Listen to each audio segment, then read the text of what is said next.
Online স্কুলের পক্ষ থেকে সবাইকে স্বাগতম। আমরা রাইট ফর্ম অফ ভার্বে টেন্সের ব্যবহার দেখছিলাম। আজকে আমরা দেখব পাস্ট পারফেক্ট টেন্স এবং ফিউচার ইনডিফিনিট টেন্স।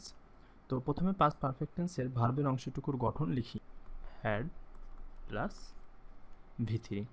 তো এখন আমরা দেখব পাস্ট পারফেক্ট টেন্স কখন কখন ব্যবহার করি। তো 1 নম্বর শর্ত হচ্ছে অতীতকালের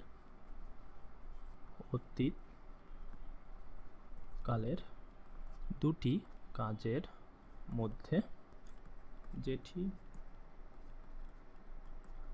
অপেক্ষাকৃত আগে ঘটেছিল সেটি হবে পাস্ট পারফেক্ট টেন্স। এখানে দুটি সেন্টেন্স লিখি, সেন্টেন্স নিয়ে একটু আলোচনা করলেই বুঝতে পারবেন। যেমন আই অ্যাট রাইস, আর হচ্ছে আই ওয়েন্ট টু বেড।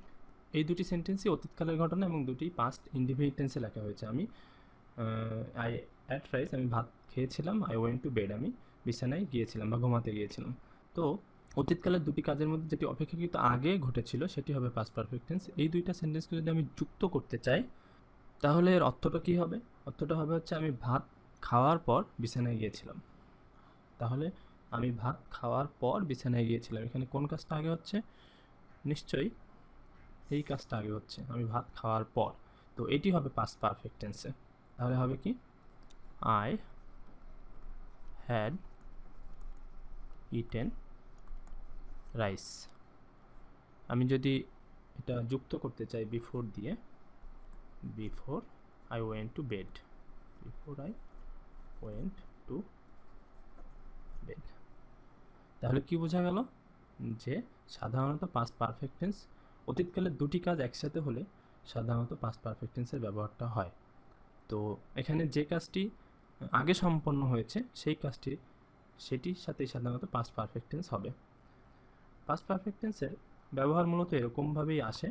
কখনো সিঙ্গেলভাবে পাস্ট পারফেক্ট টেন্স ব্যবহার করা হয় না। একটা সেন্টেন্স কখনো রাইট ফর্ম অফ ভার্বের প্যাসেজে কখনো ওরকমভাবে ব্যবহার করা থাকে না। সাধারণত দুটি সেন্টেন্স একসাথে যুক্ত থাকলে বিভিন্ন কানেক্টর লিঙ্কিং ওয়ার্ডস দিয়ে, যেমন এরকম অনেক লিঙ্কিং ওয়ার্ডস আছে যেগুলো থাকলেই সাধারণত পাস্ট পারফেক্ট টেন্সের ব্যবহার হয়। তো সেগুলোর ব্যবহার বিস্তারিতভাবে আমি দেখব, শুধু লিঙ্কিং ওয়ার্ডগুলো একটু লিখি। কিছু কানেক্টরস বা লিঙ্কিং ওয়ার্ডস, যেমন এক নম্বর হচ্ছে no sooner had, no sooner had dot dot then, তারপর হার্ডলি হ্যাড ডট ডট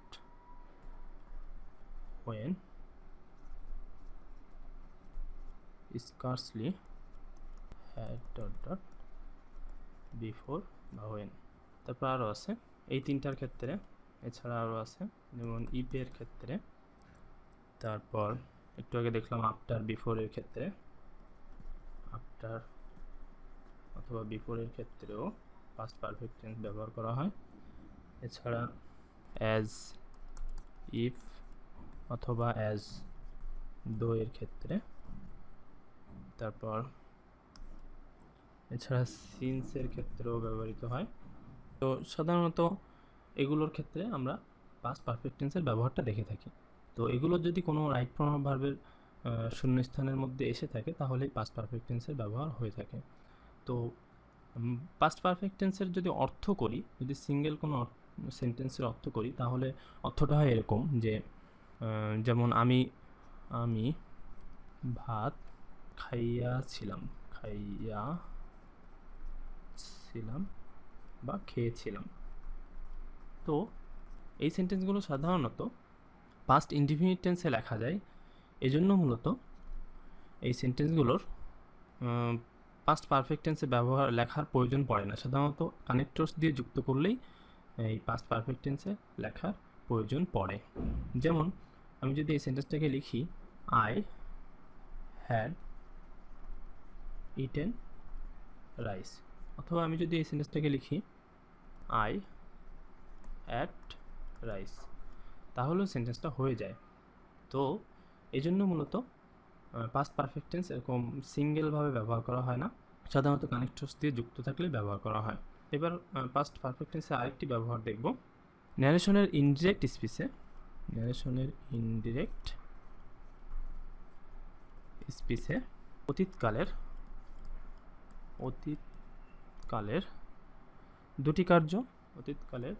দুটি কার্য বা কাজ দ্যাট দ্বারা যুক্ত হলে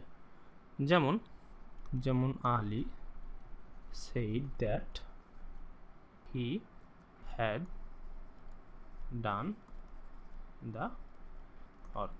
তো এখানে had done, এই had done মূলত পাস্ট পারফেক্ট টেন্সে লেখা হয়েছে। কারণ কি? কারণ হচ্ছে এটা অতীতকালের দুটি কার্য, এখানে একটা অতীতকাল, এখানে আরেকটা অতীতকাল।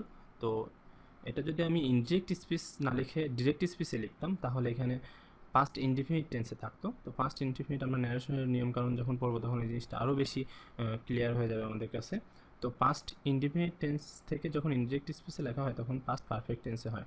তো এই একটা ব্যবহার পাস্ট পারফেক্ট টেন্সের।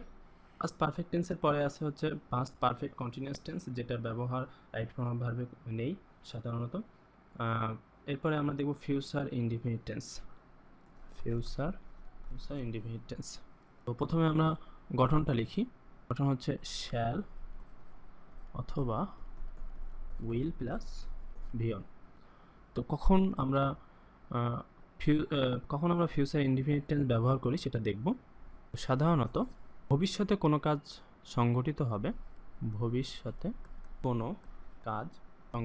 হবে বা ঘটবে, অর্থাৎ ভবিষ্যতে কোনো কাজ করা হবে বা করব এরকম যদি বোঝায়, আমি যাব, আমি খেলা করব, আমি মাছ ধরবো, এরকম ইত্যাদি বোঝালে সাধারণত ফিউচার ইনডিফিনিট টেন্সে লিখতে হয়।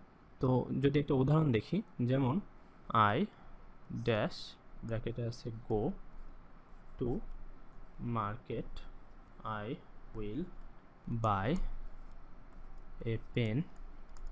তো এই সেন্টেন্সটার মধ্যে দেখা যাচ্ছে যে আমি আই ড্যাশ টু মার্কেট, আমি বাজারে যাব, আমি একটি কলম কিনব।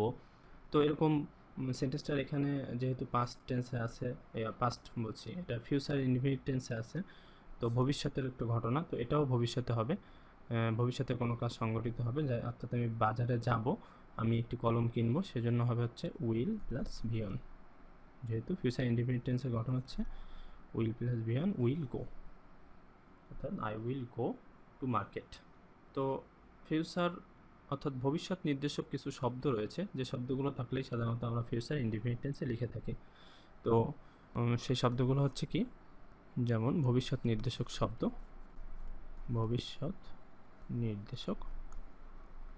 শব্দ, একটা হচ্ছে টুমোরো, তারপর নেক্সট, এটা ওই রকম লাস্টের মতো এরকম থাকবে, next month, next day, next month, next week, এরকম। আর কামিং, এরকম কামিং মান্থ, কামিং উইক এরকম থাকবে, ইন দ্য ফিউচার ইত্যাদি। যেমন মাই এক্সামিনেশন ড্যাশ ব্র্যাকেটে আছে হচ্ছে স্টার্ট দ্য কামিং মান্থ। তাহলে হবে কি, যেহেতু এখানে কামিং মান্থ আছে সেহেতু এটা হবে ফিউচার ইনডিফিনিট টেন্সে। তাহলে ফিউচার ইনডিফিনিট টেন্সের গঠন হচ্ছে will plus VN, will start. আচ্ছা, তাহলে আমরা ফিউচার ইনডিফিনিট টেন্সের ব্যবহার দেখলাম। এছাড়া ফিউচার ইনডিফিনিট টেন্স ব্যবহার হয় সাধারণত বিভিন্ন কানেক্টরস বা লিঙ্কিং ওয়ার্ড দিয়ে যুক্ত বিভিন্ন সেন্টেন্সে ব্যবহার হতে পারে, যেমন ইফ, এরকম আরও লিঙ্কিং ওয়ার্ডস রয়েছে যেগুলো আমরা পরবর্তী ক্লাসগুলোতে দেখব। তো সাধারণত রাইট ফর্ম অফ ভার্বের শূন্যস্থানে এই ফিউচার ইনডিফিনিট টেন্স অত বেশি থাকে না। আমরা এই যাবৎকালে গত ভিডিওগুলোতে যে শূন্যস্থানগুলো করেছি ওখানে খুব কম ফিউচার ইনডিফিনিট টেন্স বা পাস্ট পারফেক্ট টেন্স ব্যবহার করা হয়েছে।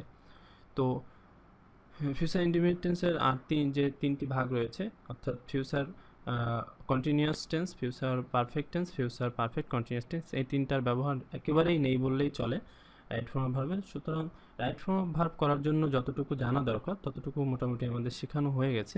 তো পরবর্তী ক্লাসে আমরা কিছু রুলস পড়ব, যে রুলসগুলো আমরা একটু আগে দেখেছি, যে বিভিন্ন কানেক্টরস দিয়ে কিভাবে সেন্টেন্সগুলো যুক্ত থাকে এবং সেখানে কিভাবে বিভিন্ন টেন্সের ব্যবহার দেওয়া থাকে, সেটা আমরা পরবর্তী ক্লাসে দেখব। তাহলেই মোটামুটি আমাদের রাইট ফর্ম অফ ভার্ব শেষ হয়ে যাবে এবং আমরা অনেকগুলো এক্সারসাইজ দেখব, তাহলে পুরোপুরি রাইট ফর্ম অফ ভার্বের বিষয়টা ক্লিয়ার হয়ে যাবে আশা করি। তো যাদের বুঝতে অসুবিধা হচ্ছে তারা ভিডিওগুলো বারবার দেখবা। তো সবাইকে ধন্যবাদ।